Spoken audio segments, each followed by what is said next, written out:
Muito boa noite, pessoal. Boa noite com muita alegria. Glória a Deus. A luz da palavra nesta sexta-feira. A palavra é tão de folga. O pessoal ficou de folga quarta-feira, né? Tá todo mundo com saudade. Será, né? Espero que esteja todo mundo com saudade. Pessoal da rádio, muito boa noite. Boa noite com muita alegria. Muito bom estar com vocês. Lembrando, né, que a Rádio Hebron, www.radiohebron.com.br, você vê pelo site. Ou você baixa no app aí, no aplicativo do seu celular, você baixa aí o aplicativo da rádio. Baixando o aplicativo da rádio, todo modernizado, você consegue baixar os louvores, você consegue gravar a programação para ver depois, então tem uma série de novidades aí. Dá para compartilhar também. Adriana Gonçalves, boa noite com muita alegria. Então não esqueçam que pela rádio vai dar para compartilhar. Algumas pessoas preferem a rádio porque ela consome menos internet. Então quem estiver na rua, usando dados móveis aí, fique à vontade aí. Quem puder estar comigo pelo Facebook, melhor que eu consigo ver o nome de quem está, né? Glória a Deus. Vanessa, boa noite com muita alegria. Lolo, Gabi, o Jefferson. Muito boa noite a todos aí, pessoal. Bispa está aqui conosco também. Boa noite, Bispa, com muita alegria. Boa noite, Paty, com muita alegria. Boa noite, com muita alegria. A Paty também está aqui. Boa noite a todos. Pessoal, vamos falar um pouquinho sobre quarta-feira, rapidinho. Quarta-feira, né, primeiro ano onde nós comemoramos o Dia dos Namorados, que nós comemoramos não, todos os anos comemoram, mas é o primeiro ano que nós tivemos o evento na igreja. Então eu fiquei muito feliz, o evento, a gente esperava muito mais gente, evidentemente, né, muitas pessoas confirmaram que talvez tivessem, que iam, né, e acabaram não indo, mas amém. A gente sabe que Deus está no controle de todas as coisas, quem deveria estar, estava e recebeu a palavra quando ele estava. Deus tem sua palavra poderosa, falou grandemente com os casais, falou grandemente com cada um que estava lá, recebendo palavra profética de futuro, mostrando uma realidade, um momento atual, debaixo de uma palavra que nós estamos vivendo na Hebron, né, um mês aí, onde nós estamos baseados no livro ali falando sobre José.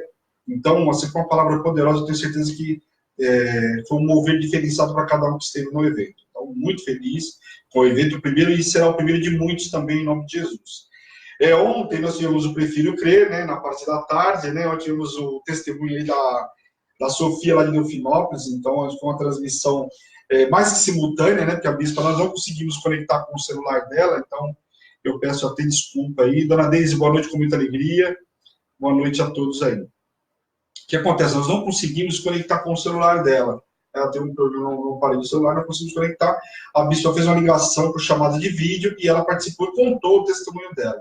Foi fantástico a forma como o Senhor chegou na casa dela. Ela contou como que a Hebron entrou na casa dela. Ela não esperava a gente, né? Porque ela mora numa cidade, uma cidadezinha, né? Uma cidade pequena, né? Se eu não me engano, são 10 mil habitantes. Sendo que 7 mil habitantes moram na área rural e 3 mil moram na cidade. Então, é uma cidade relativamente pequena, hoje em dia, por porta das grandes cidades aí, né?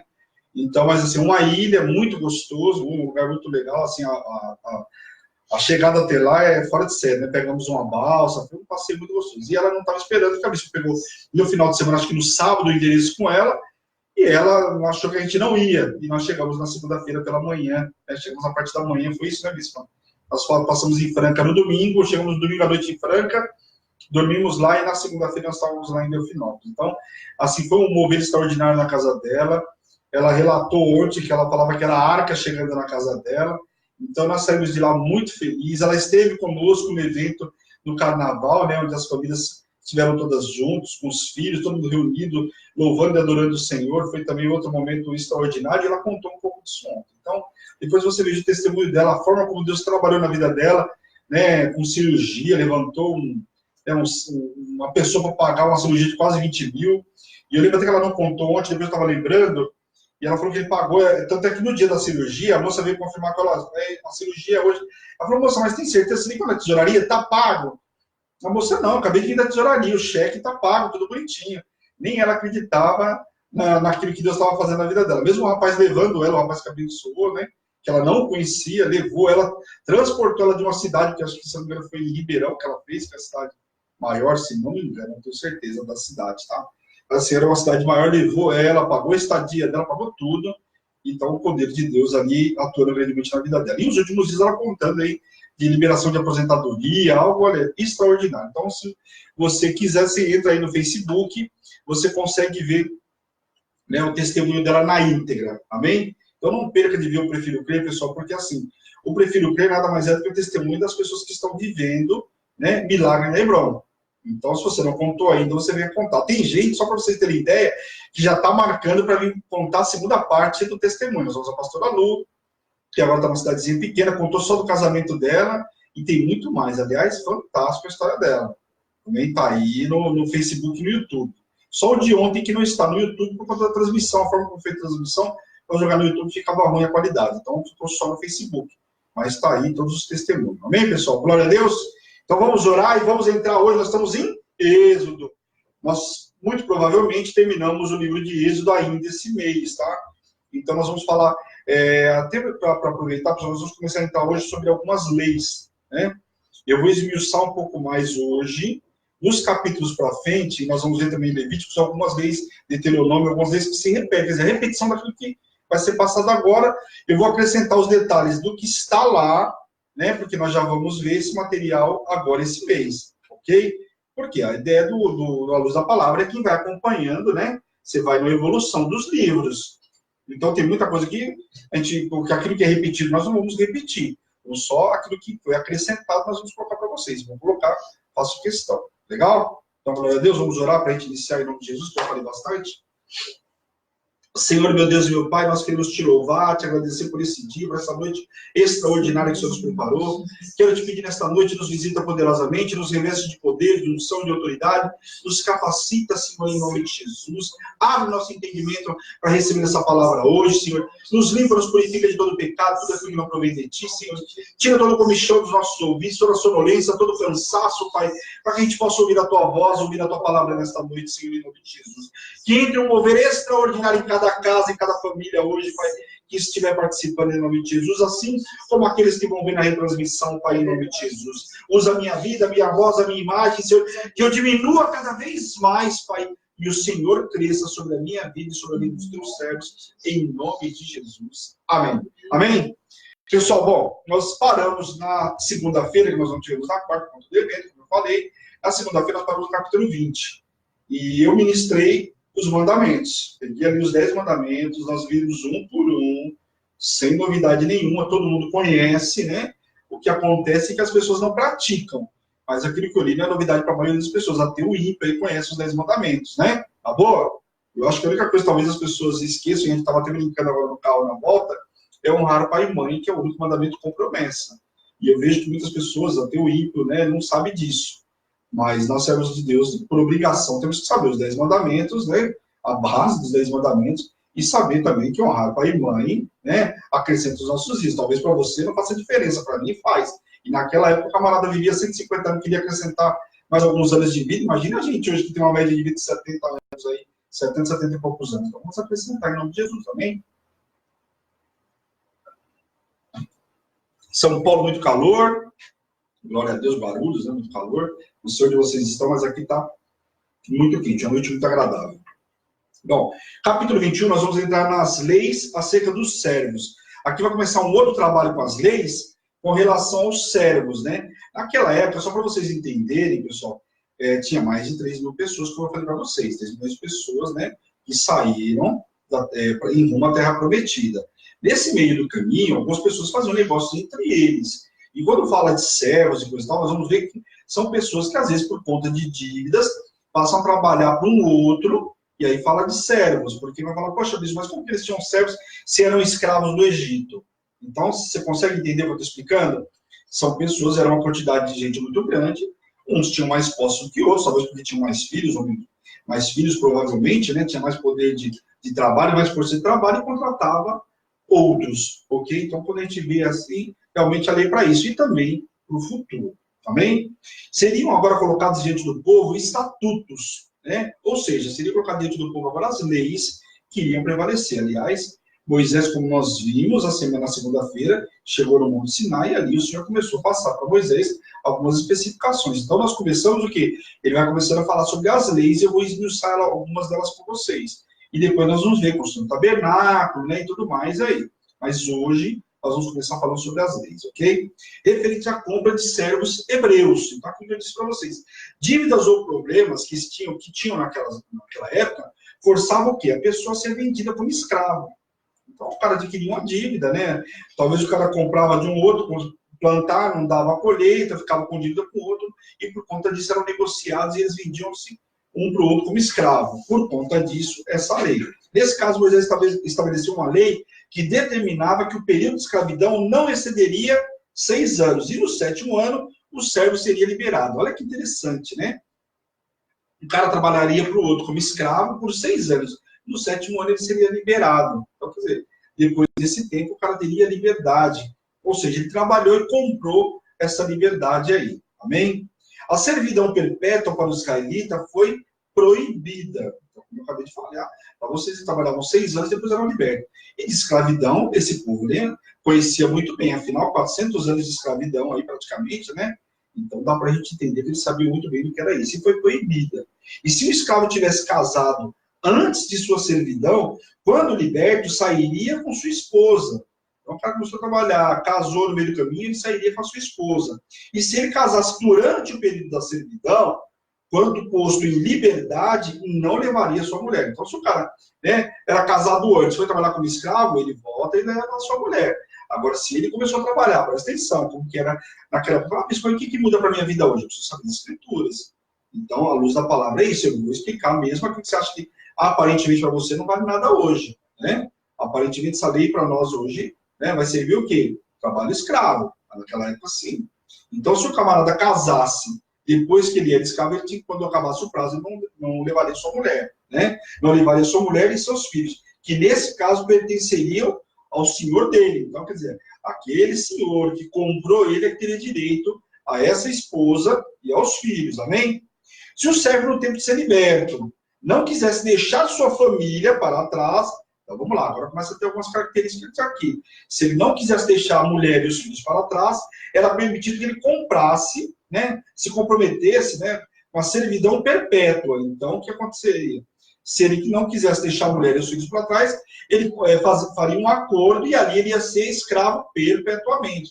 Não sairia mais lá, né? O mesmo seria levado perante, inclusive, aos juízes e teria a oportunidade de declarar suas intenções. O seu corpo teria uma marca física feita pelo seu senhor. Eles costumavam, naquela época, só para vocês terem ideia, eles faziam o quê? Eles furavam a orelha. Então, furava a orelha e colocava uma marca lá nos escravos. Então, se o cara quisesse ficar, porque ele casou depois, não podia sair com a mulher e os filhos. Então, ele ia lá diante dos juízes, fazia um acordo, ele seria escravo perpétuo e ali ele teria uma marca que era um furo na orelha, ok? As mulheres também enfrentavam a dureza da escravidão, não tinha moleza para elas. Até porque a gente vê lá na época de Jacó estava brincando de capaz de 6 anos, meu, como que pode, né? Você vê Rebeca pegando água do poço, Raquel pegando água de poço, as mulheres pegavam, nós tínhamos um cântaro no monte, e eu falei, era aquele tato lá que pegava de água, imagina, né? Um cântaro naquela época cabia muita água, você imagina uma mulher levando aquilo lá para sustentar um cara, né? Para encher a casa de água, os animais, imagina, né? Imagina o que Rebeca não fez, né?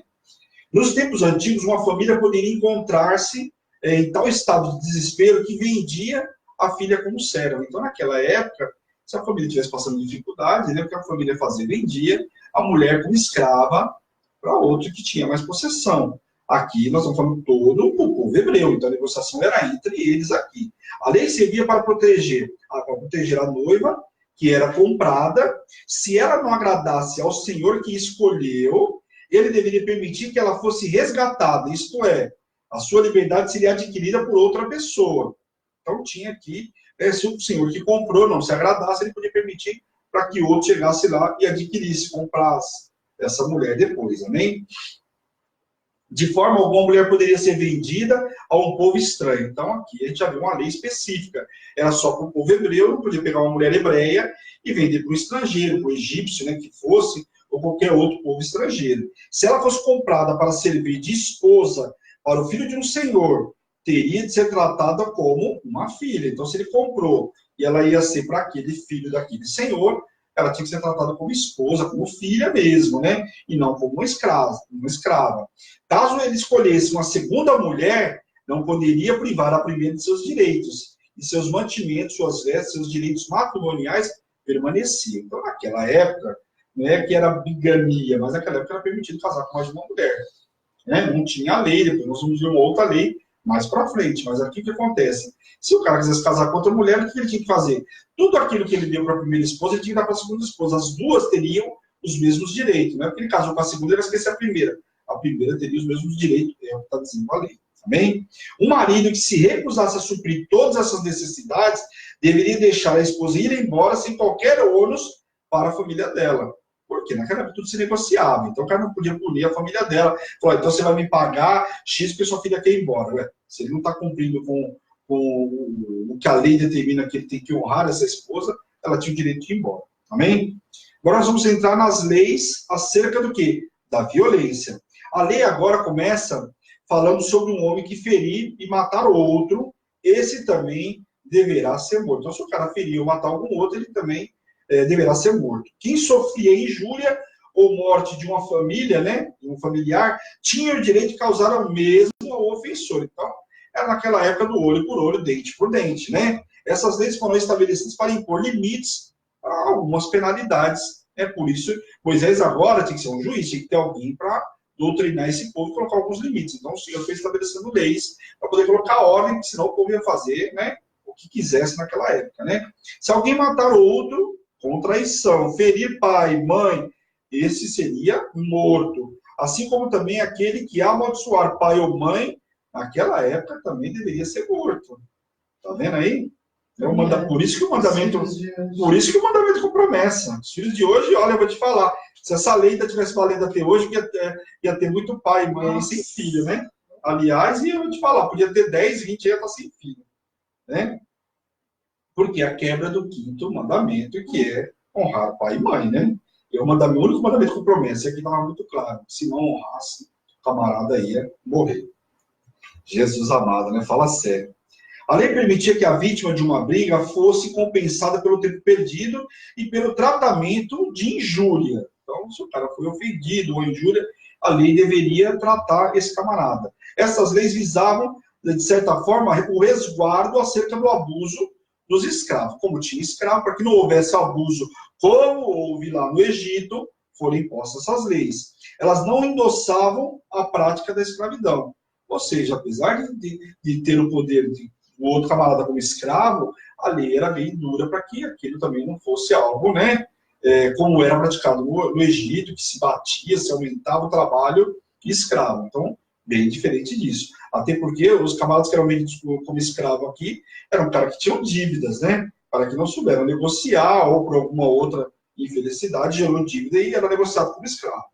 Se homens brigarem por conta disso, ferirem uma mulher grávida naquela época, e forem a causa desse aborto, aquele que o feriu será obrigado a indenizar segundo o que lhe exigir o marido. Então, dois camaradas estão brigando, é o que está relatado na Bíblia, dois camaradas estão brigando, aceitou uma mulher grávida, ela veio abortar, deveria ser pago um valor para o marido dela, né? Aquilo que ele exigia, o marido dessa mulher que foi atacada. E agora, caso a mãe morresse, a penalidade seria vida por vida.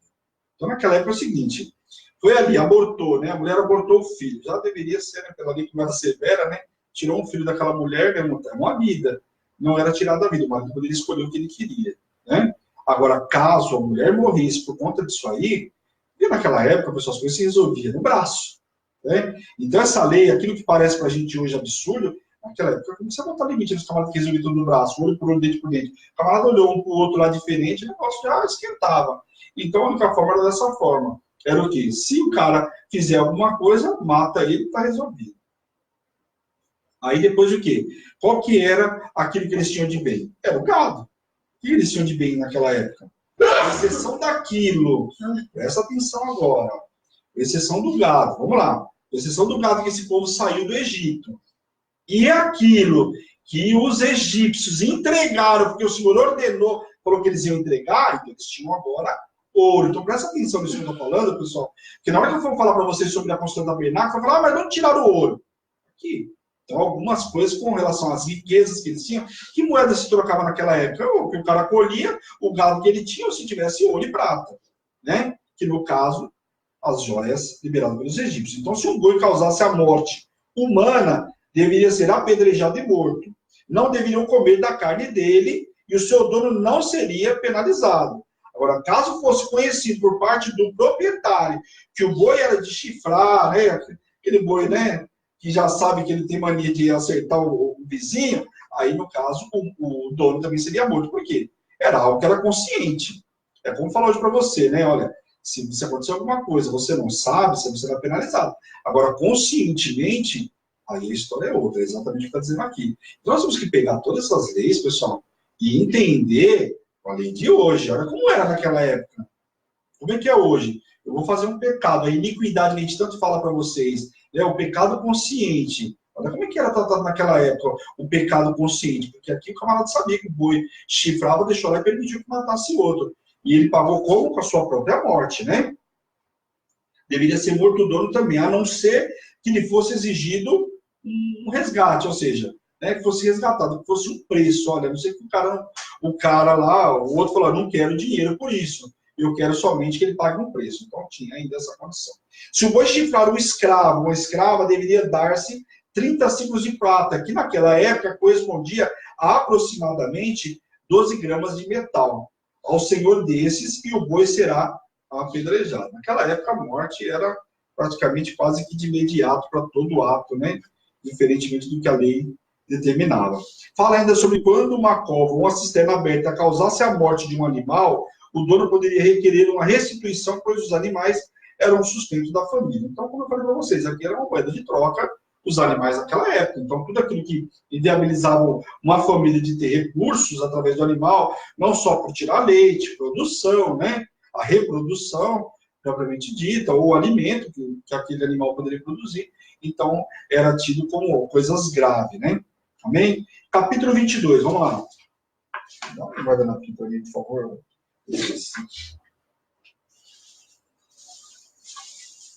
Escuta com a boca seca até tomar água. Capítulo 22, pessoal. 22 a gente vai falar acerca das propriedades. Agora vamos naquilo que é bem além dos animais, aquilo que é propriedade de cada um. A lei agora trata dos roubos, e na época, qual era o roubo que poderia acontecer? De ovelha, de bois, né? Até porque esse povo agora estava tendo ouro e prata, porque saíram do Egito, até então não tinha nada disso, né? Geralmente, a indenização era maior do que o próprio valor do animal. Então, caso acontecesse algum roubo, o cara que ia indenizar, não pense você que ele ia só pagar o valor do bem. Ele ia pagar muito mais. Ou seja, recebia 2, 3, até 5 vezes o animal que foi roubado. Então, naquela época, o chicote estralava mesmo. Não pense o cara que ia roubar uma ovelhinha lá, ia devolver uma ovelhinha, não. Era capaz de devolver até 5 ovelhas lá para poder pagar pelo roubo. Amém? Se um ladrão entrasse em uma casa durante o dia e fosse morto, ou seja, se o sol não houver saído ainda sobre ele, aquele que o matou teria uso indevido da força. O correto seria levar o ladrão aos juízes para que ressarcisse a perda da pessoa lesada. Caso o ladrão não pudesse pagar pela perda, o que é chamado na Bíblia de restituição, logicamente, né, seria vendido como escravo. Então, se o cara não conseguisse pagar, venderia ele como escravo para poder suprir daquele que foi lesado. Mas você vê aqui que as pessoas lesadas não ficavam sem aquilo que foi roubado, era pago. O cara ia pagar de um jeito ou de outro. Em alguns casos com a própria morte, né? Em outros casos era pago com dinheiro, porque vendia o camarada como escravo para poder pagar a dívida. A restituição era imposta quando alguém permitia que o seu rebanho pastasse em um campo que não fosse o próprio. Então, se você pegar o teu gado, colocar no campo do outro companheiro, que tudo foi dividido lá, para que todo mundo pudesse colocar cada um no teu gado e cada um saber qual que é o teu, né? As terras de Rosinha eram grandes, pessoal. Você vê pela quantidade de gente que tinha lá. Tá? Quase a quantidade de habitantes que tem aqui em Guarulhos, só para vocês terem ideia. Eu fiz um estudo numa época, é praticamente quase a quantidade de população que tem em Guarulhos. Quando o indivíduo causasse um incêndio que prejudicasse as plantas, a colheita de outrem, quando as posses e as mercadorias fossem deixadas aos cuidados de terceiro e essas desaparecessem, eram circunstâncias suspeitas, então deveria ser indenizado. Como nas leis anteriores, acreditávamos o quê? Que cada uma dessas sentenças fosse o resultado de casos específicos e de queixas que eram levadas até Moisés. Então, o que a gente está vendo aqui? Que essas leis impostas, só para vocês entenderem, eram os casos que eram levados até Moisés. Moisés não podia falar para ele, ó, Moisés, se o cara bater um carro, vamos fazer tal coisa. Não tinha carro naquela época. Então era tudo baseado naquilo que muito provavelmente eram as maiores queixas que chegavam até Moisés. Então Moisés falou, vou estabelecer uma lei com base nas coisas que são rotineiras aqui. Isso acho que está claro, né? Esse é um processo de resposta à vida, inclusive, de Deus. Amém? Em alguns casos de má administração, um juramento diante do Senhor era aceito como testemunho. Olha o quanto era importante, o camarada tinha dito, tinha que ter palavra. Um juramento feito diante do Senhor como testemunha da inocência. Em outras situações, requeria-se uma restituição, a menos que provasse que a perda se dera em umas circunstâncias fugiam ao controle ou responsabilidade da segurança do animal ou alguma outra coisa que não foi do próprio dono. Então, caso contrário, ia lá se jurava diante de testemunhas, ou seja, diante do Senhor. Amém? O empréstimo também tinha as suas consequências, que naquela época tinha também empréstimo entre eles lá. Mesma forma que acontece hoje em dia. Entretanto, se algo fosse perdido ou danificado na presença do dono do bem, não haveria necessidade da restituição. Então, caso você me emprestou, como você, vamos pôr aí, você pegou um serrote que o camarada dele está usando, quebrou aqui na presença dele, ele viu que foi um acidente. Mas se for fora e ele não viu, você vai ter que indenizar o camarada. Entendeu? Palavra é palavra, mas aquilo que estava nas vistas naquela época, muito possivelmente é o que eu falei para vocês. Aquilo que chegava a Moisés, o camarada fez tal coisa. Moisés não tinha como saber. Então, o que Moisés fazia? Colocou a lei, segue a lei do que está lá. E isso eu ministrei também para vocês que Moisés ouviu de Jetro. Vamos colocar alguns camaradas para poder absorver tais coisas. Então, isso aqui, o que Moisés provavelmente fez? Colocou na mão dos cabeças de 1.000, de 100, de 10, e falou, vocês vão administrando. Chegar aqui, você olha lá, a lei é essa, vai vigorar dessa forma. O camarada vai pagar desse jeito, o outro vai ser morto, assim. Era assim que se resolvia, era muito prático. Né? A lei funcionava naquela época. Né? As leis agora referente à parte religiosa. Se alguém deitasse com qualquer virgem, sem compromisso no casamento, era considerado uma afronta grave e o homem deveria pagar o preço. Imagine isso aqui nos dias de hoje. Fala sério. Hã? Se o cara deitasse com a mulher sem compromisso de casar, ele tinha que pagar um alto preço, o seu dote, né? Naquela época, tinha que pagar o dote, né? E casar-se com ela, com permissão do pai. Então o cara tinha que ir lá pagar o dote e o pai permitia que casasse com ela. Então o cara não podia achar que ele ia deitar com qualquer uma lá e ficar por isso mesmo. O cara tinha que ir lá, mas com intenção do casamento com a mulher, né? A feitiçaria não deveria viver naquela época, porque os feiticeiros tinham que ser exterminados. Quem tivesse coito com o animal deveria ser morto. Coito, a gente vê lá depois, vamos ver com Judá, né? Quando tem uma relação, né, e cai o sêmen, né, e aí tivesse relação com o animal, alguma coisa assim, teria que ser morto o animal. Quem sacrificar a outros deuses também. Destruído quanto o forasteiro não era para ser oprimido. Então, somente o forasteiro, aquele que vinha de fora, não praticava essa lei, então esse estava fora. Mas aqueles que eram, né, ou seja, os forasteiros eram da terra do Egito, eles não praticariam essa lei. Mas o povo hebreu tinha que praticar essa lei. Amém? E uma outra preocupação em particular foi com respeito às viúvas e dos órfãos, pois eram pessoas desamparadas, né? Assim, aqueles que poderiam vir a ser seus potenciais molestadores por falta que a pessoa, né, não tinha condição, porque perdia o marido, não tinha condição financeira, né? Ou os órfãos aí, aqueles que eram molestados, precisavam ficar cientes de que não ficariam impunes, não sairiam impunes. Então, se o cara, por conta da mulher não ter marido, as crianças são órfãos de pai, de mãe, o camarada acha que vai molestar, porque sabe que não tem pai, que não tem mãe, eles não ficariam impunes, seriam um peso sobre eles. Pois Deus estava do lado mais fraco. Da mesma forma, a preocupação com os pobres de Israel. Esses não deveriam ficar sujeitos às práticas abusivas dos agiotas e tampouco ter as posses de quem necessitavam para sobreviver confiscadas como garantia. Amém? Vamos ler o versículo 28. Capítulo 22, versículo 28, que diz assim. Vamos lá. Contra Deus não blasfemarás, nem amaldiçoarás o príncipe do teu povo. Aqui, né, não vai blasfemar contra Deus, e muito bem, quem que era o príncipe naquela época? Quem que representava? Quem era o príncipe da igreja naquela época? Era Moisés. E a gente vai ver que mais para frente aí o povo fala, né, como já falaram antes, reclamaram para Moisés, mas depois eles vão na ferida falando diretamente com Moisés. Nós vamos ver daqui para frente aí um pouquinho, amém? A oferta dos primeiros frutos e a apresentação dos primogênitos ao Senhor deveria ser feita prontamente, ou seja, de imediato. Não era para deixar para depois. Então, o primogênito apresentou, 8 dias, vai lá, circuncisão, ponto, acabou. Algumas práticas não davam para ser empurradas, né, como dizer, com a barriga, como o ditado que o povo usa. Amém?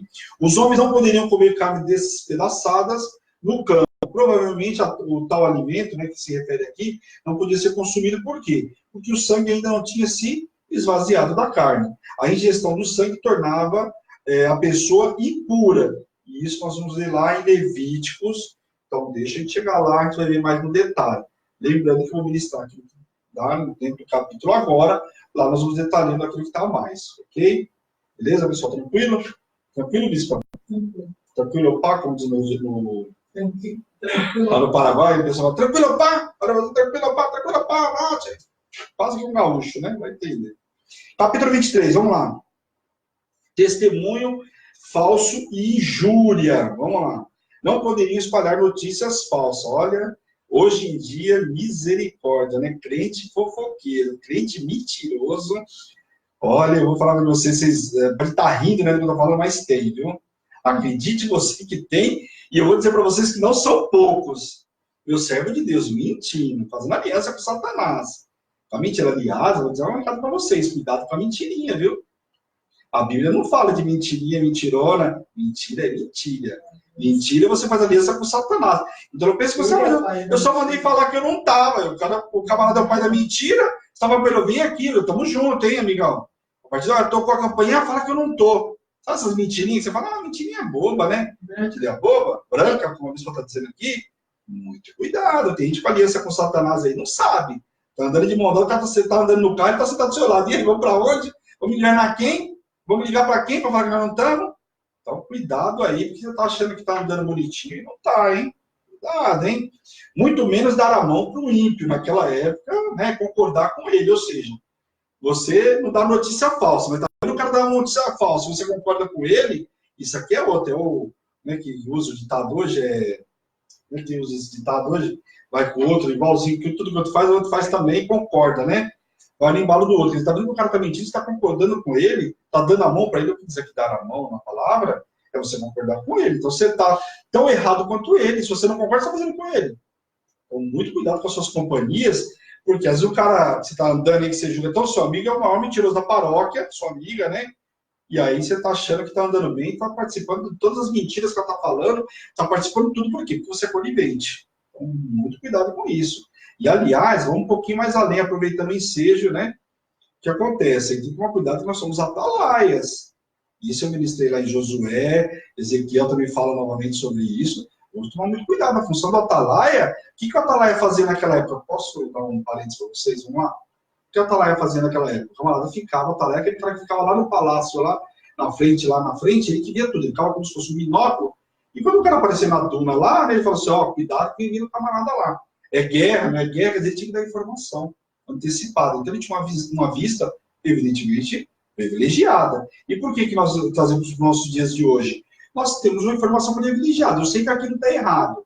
Meu papel, o que é? Eu vou avisar o meu irmão. A palavra diz o seguinte, se esse irmão não quiser abaixar, como fala lá, vai passar o facão, vai comer a cabeça dele. Agora, se você não avisar ele, vai passar o facão, vai pegar a dele e a tua. Amém? Então, muito claro, então muito cuidado, né? Esse sangue não vai quebrar na minha cabeça, desculpa, eu vou avisar. Se ele vai fazer já é um problema dele. A minha parte é avisar. Essa é a função do atalaia. Então, muito cuidado com as mentiras, você está dando a mão, está fazendo, né? Sabe de tabela? O teu amigo está dando a mão para o Satanás, você está dando a mão para o seu amigo. E se olha, mano, o Satanás está do lado de lá, está dando a mão para o cara, meu. Então, misericórdia, né? Tá claro? Acho que deu para entender nesse exemplo, né?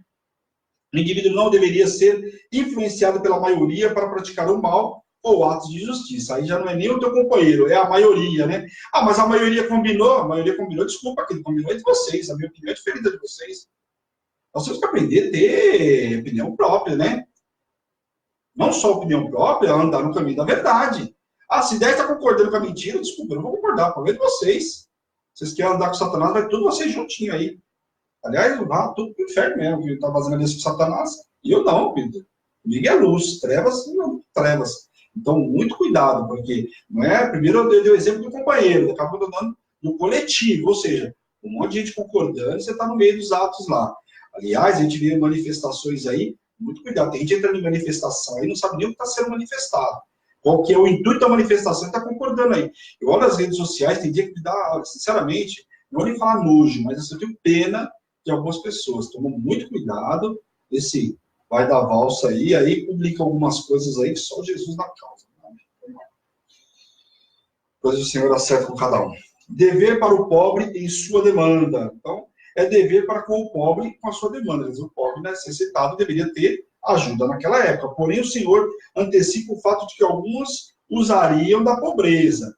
E isso a gente ministra direto, né? Cuidado, sabe aquela pessoa que vira um pedinte? Muito cuidado com isso.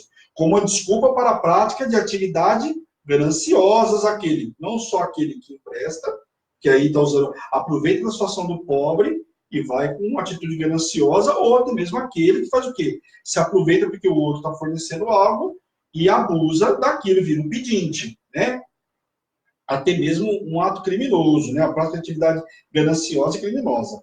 Caso ache desgarrado o animal do seu inimigo, é dever recuperá-lo e entregá-lo ao seu inimigo. Sabe que, camarada, você passou, viu o portão do seu vizinho aberto? Não pode ser esse cara vive falando um monte de besteira para mim, ele não me cumprimenta e deixa lá, que não é que roube mesmo, não é assim? Quem já não viveu isso, hein? Cuidado, hein? Ah, mas essa vizinha é chata, a gente jogava bola lá, ela furava. Ah, porque essa vizinha, ela reclama de não sei o quê, ela vai regar as plantinhas, e eu tinha uma vizinha que era assim, ela ia regar, ela pegava de lá, até o meu quintal, meu carro limpia, acabava de lavar o carro, ela resolvia regar as plantinhas dela, né? E ó, lá no meu carro, pensei que eu falava, Senhor. No começo eu não falava Senhor, mas depois eu comecei a falar assim, eu abençoe a vida dela, né? Ela regar essas plantinhas no outro área, né? Que bênção, né, Bispa? Fala sério. A sua amiga lá que regava nas plantas. Só ser amiga. Para o carro aí, não que não pode. Mas não é garagem, não é portão de carro. Mas eu não quero, a porta da minha casa não pode. Só eu parava na porta da casa dela e ela ainda agradecia. Cada coisa que eu contar para vocês, olha só Jesus. Deveres dos juízes, vamos lá, pessoal. Fala sobre a verdadeira justiça, que não se pode ser comprada, né? Aliás, isso aqui, deixa eu fazer um adendo aqui também. Eu vivi muito isso, pessoal. Eu vi a justiça de Deus em muitos casos, onde, em determinado momento, até achei que pudesse alguém comprar algumas situações, porque o mundo é assim, né? Está meio corrompido de tal forma de falar, mas a justiça dos homens vai ser difícil. A justiça de Deus é muito maior, né? E eu vi a justiça de Deus sendo praticada onde não dava para ser. Eu participei de algumas ações onde a pessoa fala, eu nunca vi isso. E aí eu falei, isso é o poder do meu Deus. E eu vi o poder do meu Deus assim, de uma forma extraordinária, né? Fala sério. Deve fugir da falsa acusação e não matar o inocente. Então, aquele que está julgando, toma cuidado para não matar o inocente, tem que ter certeza daquilo que estava julgando. Vamos lá, ano do descanso. Israel deveria reservar um ano sabático, né? Ou seja, descanso da terra por um ano após o 6º ano de cultivo. Então, se plantava lá durante 6 anos, depois desse 6º ano, tinha um ano de descanso, após a sua chegada na terra prometida. Deixar a terra descansar permitia que o pobre comesse qualquer coisa que crescesse por ali, né? Por si só, durante o ano sem esse cultivo. O ano de descanso também era um ato de fé. Por que era um ato de fé? Pois os israelitas deveriam confiar em Deus para suprir as suas necessidades, e assim também os pobres achem o que comer. Então, olha que lindo desse ano que eles podiam colher. O camarada tinha que entender que nesse um ano quem ia sustentar ele era Deus. Hã? Já parou? Você já foi sustentado por Deus? Quem já foi sabe do que eu estou falando. Quem não foi, é uma experiência que eu vou falar, são fortes emoções. É lindo, depois você conta testemunho. Mas são fortes emoções, eu te garanto. Hein? Glória a Deus, vamos lá. O povo deveria também trabalhar 6 dias e o 7º seria o descanso. Assim como o boi e o jumento, para que o homem tomasse coragem, ou seja, renovasse as suas forças. A palavra fala coragem, mas o que era? Eles renovarem as forças deles, né? Então, o cara trabalhava 6 dias e o 7º descansava. E eu já ministrei para vocês também que o 7º dia do descanso, para que era? Também para que eles pudessem estar na casa do Senhor. Então, meu camarada, minha camarada, você que está trabalhando 7 dias, não tem tempo para o Senhor, está aqui a lei, essa lei não mudou. O 7º dia você tem que ter um dia de descanso para estar na casa do Senhor. O povo de Deus recebeu um grande número de esclarecimentos que ordenaria a sua vida quando entrasse na Terra Prometida. Era o que as Escrituras estavam falando aqui para eles. Vocês vão entrar na Terra Prometida, aqui vocês já vão praticando, porque essa será a lei. Entre os mais importantes estava a exigência de apresentar-se perante o Senhor 3 vezes por ano, que é o que vamos ver agora no versículo 14 ao 19. Então, capítulo 23, do versículo 14 até o 19. Vamos lá. 14, vamos lá. 3 vezes no ano me celebrareis festa. Guardarás a festa dos pães asmos. Lembra que nós ministramos sobre isso, eu ministrei. 7 dias comerás pães asmos, como te ordenei. Ao tempo apontado no mês de Abibe, porque nele saíste do Egito, ninguém aparecerá de mãos vazia perante mim. Então, naquela época, o cara não poderia chegar diante do Senhor de mão vazia. O Senhor está deixando muito claro isso, né? O Senhor está dando colheita para o cara, está dando tudo, e chega lá na presença do Senhor de mão vazia, misericórdia. Guardará a festa da cega, dos primeiros frutos do teu trabalho que houver semeado no campo, e a festa da colheita, a saída do ano, quando recolheres do campo o fruto do teu trabalho. Então aqui, o Senhor está pedindo para eles darem aquilo que eles não tinham, mas depois de um ano de colheita. O camarada teve um ano abundante que o Senhor deixou ele produzir naquela terra. E aí o cara tem que entregar a oferta. Veja que isso aqui, pessoal, lembrando, vamos lá, presta atenção na administração para que você não falar que não sabe. Isso aqui é quando eles chegarem na Terra Prometida. Por quê, bispo? Porque eles não receberam o maná do céu, tá lembrado? Eles só passam a comer do fruto da terra quando eles chegam na Terra Prometida. Então presta atenção, que depois você não vai saber quando eu perguntar. Hein? Eu vou perguntar. Brincadeira. 3 vezes do ano, todo homem aparecerá diante do Senhor Deus. Não oferecerás o sangue do meu sacrifício, assim como o pão levedado, nem ficará gordura na minha festa durante a noite pela manhã. As primícias dos frutos da tua terra trarás à casa do Senhor teu Deus, não cozerás o cabrito no leite da sua própria mãe. Não cozer aqui quando usa esse termo, não cozer o cabrito no leite da sua mãe, esta ordem que proibia os israelitas que imitassem os cruéis sacrifícios de seus vizinhos pagões. Por isso se usa esse termo. Estou explicando para que depois, né, não gere dúvida, porque é um nome, você vai olhar lá o que quer dizer isso aí. Está explicado aí. Deus promete a posse da terra prometida, e nós vamos ver aqui no capítulo, versículo 20 em diante até o 23, que diz assim, ele vai falar sobre a promessa da terra prometida. Eis que envio um anjo adiante de ti, para que te guarde pelo caminho e te leve ao lugar que tenho preparado. Opa, então já tem uma informação importante. O Senhor está falando que ele está mandando um anjo adiante do povo para uma terra que ele já tem preparado. Você vê como que às vezes a gente sofre, que a gente não conhece as escrituras? Se eu estou indo para uma terra, o Senhor está me mandando para uma terra, está mandando um anjo na minha frente, por que esse nervoso, por que essa preocupação toda? Vamos lá, versículo 21. Guarda-te diante dele e ouve a voz, e não te rebeles contra ele, porque não perdoará a vossa transgressão, pois nele está o meu nome. Então, pera um pouquinho. Quem que é aqui? Vamos lá, associar. Quem que é? Moisés. O Senhor está mandando Moisés à frente do povo. Né? Está falando para ele, ó, guarda o que ele está falando. Porque o que ele está falando aquilo que eu estou dizendo para ele. Então, hoje, o que nós fazemos hoje? Como é que nós caminhamos? Vamos lá, pessoal. Como é que nós caminhamos hoje? Nós ouvimos o anjo da igreja. Quem que é o anjo da igreja? É o sacerdote, a direção que ele dá. Nós pegamos essa direção, prestamos atenção, e aí eu falo, pô, mas está me ameaçando? Não estou ameaçando. O Senhor está dizendo que eu tenho que fazer o quê? Eu tenho que ouvir a voz do meu sacerdote, porque a transgressão, pois nele está o meu nome, porque é o anjo da igreja. E aqui o Senhor está falando, para que eu não vou perdoar a sua transgressão. E a pessoa fala, mas eu deixei de ouvir, aconteceu isso. Não, por quê? Porque você está achando que você está ouvindo o bispo e a bispa. Na verdade, você está ouvindo o Senhor. Você quer se rebelar? Amém. Mas consciente, não vai ser por falta de avisar. Mas se diligentemente me ouvires a sua voz, olha lá, fica tranquilo, fizeres tudo o que eu te disser, então serei inimigo dos teus inimigos e adversário dos teus adversários. Olha lá que bom. Se por acaso você quiser ouvir o que eu estou te dizendo, eu serei inimigo dos teus inimigos. Ah, olha que lindo. Quer dizer, você não tem mais inimigo para enfrentar, porque o Senhor é inimigo do seu, é inimigo do Senhor. Olha que lindo. Então a gente só precisa o quê? ouvir a voz de Deus. Então a receita está tranquila aí, está fácil de cumprir. Amém? Porque o meu anjo irá diante de ti e te levará aos amorreus, os heteus, os ferezeus, os cananeus, os heveus, os jebuseus e os destruirei. Então o Senhor está falando o quê? Que daí adiante ia pegar todos os inimigos e ia só destruir todos eles. Olha que lindo. Está vendo como é fácil caminhar com o Senhor? A gente precisa ouvir o quê? A voz de Deus.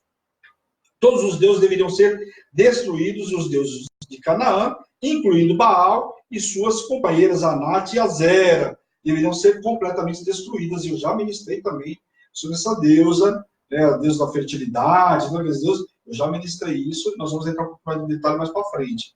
Lembra que eu falei sobre a estátua, que era como se fosse um membro, né? E tinha, e tem, inclusive, hoje em alguns países, tá? E aí você olha lá, vê aquele monumento, ai, que lindo! É uma deusa consagrada, que é a deusa da fertilidade. Então, muito cuidado aí, tá tirando foto lá, achando que tá apavorando, né? Eu sei que você tá apavorando, tá tirando uma foto com a estátua de Satanás. As estátuas, símbolos da evidente sexualidade e do culto cananeu. E também teriam de ser demolidos. Então, cuidado com as fotos aí, né? Tirando foto com Deus cananeu aí, achando que tá apavorando na internet e no Facebook.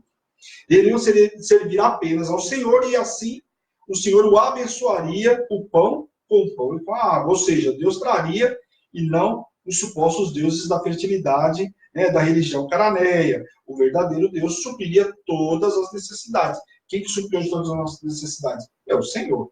Amém? Não haveria mulher que aborte ou estéril. Olha o importante aqui. Quando o Senhor está lá, né, no centro da tua vida, olha o que está dizendo aqui. A gente vê mulher reclamando de, mas eu sou estéril. Olha o que está dizendo aqui. Quando o Senhor está no centro, né, quando você está no centro da vontade de Deus, ouvindo o Senhor, o Senhor está prometendo que não haveria mulher que aborte ou mulher estéril. E ainda o Senhor iria diante do povo, confundindo o inimigo por onde o povo passar. Quer dizer, ainda assim eu vou atrapalhar o inimigo para ele ir para outro canto. Nós vamos ver uma situação, depois com Josué lá, que é uma guerra maravilhosa. Se você tem estratégia que o Senhor deu para eles, faz o barulho de cá, faz o barulho de lá, quando o povo sair daqui, vocês pegam ele. É algo fantástico, é o Senhor confundindo o inimigo. O Senhor usa e diz que mandaria vespas diante dos heveus, dos cananeus e dos heteus. Disse ainda que não lançaria de tiro uma única vez, ou seja, não expulsaria de uma só vez os inimigos israelitas. Em vez disso, pouco a pouco, ele estenderia os termos da terra que o seu povo herdaria, os quais estão de acordo com aquelas mencionadas nas promessas feitas a Abraão. Então vamos lá, está lá em Gênesis. Qual foi a promessa que o Senhor fez lá em Gênesis 15, do versículo 18 ao 21? Vamos ler rapidinho, só para a gente finalizar aqui. Eu não vou estender mais por conta do horário, mas eu quero ler com vocês aqui. Aqui está falando sobre uma promessa que foi feita lá em Abraão, viu? Por que é importante prestar atenção nas promessas? Porque elas vão se cumprir. Você acha que não? Está aqui, ó. Isso em Gênesis. Passou-se quanto tempo aqui? Aqui nós falamos da época de Abraão, só de José. Vamos lá. De José até a liberdade do povo do Egito, foram 430 anos, quase aproximadamente. Imagina aqui então de Abraão até lá. Vamos lá. 15, versículo 18 a 21, que diz assim: Aquele mesmo dia fez o Senhor aliança com Abraão, não nem Abraão ainda, Abraão, dizendo: A tua descendência dê esta terra, desde o rio do Egito até o grande rio Eufrates, que é onde está esse povo aqui. O Quineu, o Quenezeu, Cadmoneu, o Eteu, o Ferezeus, Refaíns, Amorreu, Cananeus, Gigazeus e Jebuseus. Então está aqui. Nada mais é do que o Senhor cumprindo aquilo que ele prometeu para Abraão. Então presta atenção. E por que é importante prestar atenção na promessa? A promessa não está só na minha vida, na vida dos meus filhos, né? Então está na vida da nossa família. Então presta atenção, porque você está achando que não vai se cumprir sim, e ainda mais na vida da tua família. Vamos lá. Os últimos versículos, do 32, capítulo 23, vamos ler os últimos versículos para a gente encerrar aqui. 32 e 33, que diz assim. Não, isso é importante porque está falando sobre a lei da parte religiosa, né, falando sobre a terra e algumas informações importantes para quando eles chegassem à terra prometida. Porque iam se deparar com o povo que estava na terra e ia ter que expulsar esse povo. Então, presta atenção.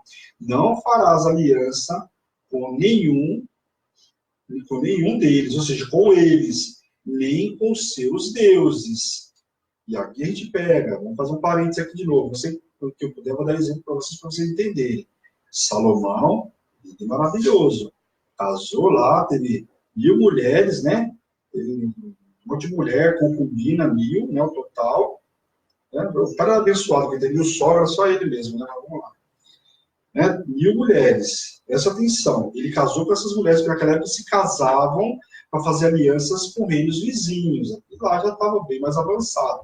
Presta atenção. A contaminação entrou e ele começou a permitir algumas coisas que eram praticadas pelas mulheres de onde elas vinham, ou seja, desses deus, jebuseus, blá, blá, blá. Então, presta atenção. O Senhor já está antecipando aqui em Êxodo que não era para permitir essa contaminação, porque eles iam trazer os deuses dele quando o povo ia ver estava adorando. Foi assim também que aconteceu com Acabe e aquela abençoada, né, que eu não nem falou o nome dela, então presta atenção. Eles não habitarão na sua terra, para que te não façam pecar contra mim. Se servires aos seus deuses, isso será por cilada. Então, preste atenção. Inclusive, nós vamos ver algumas situações que o povo vai sofrer lá na frente, no livro de Josué, a gente vai ver por quê? Porque permitiram, o que o Senhor falou naquela época, pessoal? Tinha que tomar posse da terra, precisava matar, não podia ficar nenhum. Tanto que a gente vê que Josué pagou com o povo um preço caro, porque trouxeram coisas contaminadas, sendo que o Senhor falou que não era para me tocar em nada. Eu falei assim, eu não tinha que deixar ninguém vivo na cidade. Por quê? Porque ia trazer contaminação. E isso seria por cilada. E nós vamos ver que algumas tribos conviveram com o povo estrangeiro. E isso trouxe dor. Então, muito cuidado. E aqui é o Senhor falando. O que é hoje, nos dias de hoje? A nossa aliança com o ímpio. Por que vai trazer dor? Pô, você tem uma aliança com o ímpio. Você vai na casa do camarada, tá todo mundo bebendo, tá não sei o quê. Tem uma confusão lá por causa da bebida, vai acertar quem? Você acha que Satanás vai fazer o de possível para acertar quem? O camarada que é servo de Deus. Vai falar, mas é uma fatalidade. Você está no lugar errado. Né? Então, você tem que tomar muito cuidado, servos de Deus. Tem algumas coisas que nós temos que entender. Satanás não pode ser Satanás, ainda mais o servo de Deus. A palavra diz que ele está ao nosso derredor, fazendo o quê? Buscando quem possa tragar. Tudo que ele quer é o quê? Roubar, matar e destruir. Então, não pense você que Satanás está brincando de ser Satanás. Você pode estar brincando de ser servo de Deus, mas ele não está brincando de ser Satanás. Então, muito cuidado em nome de Jesus. Amém, pessoal? Até aí, né? Nós vamos até às 7 aí. Eu queria ter ido até o capítulo 24, mas segunda-feira a gente retoma no capítulo 24 em nome de Jesus. Amém? Glória a Deus, pessoal. Dúvidas? Manda aí no WhatsApp da igreja. A Paty coloca para mim, por favor, se não já colocou.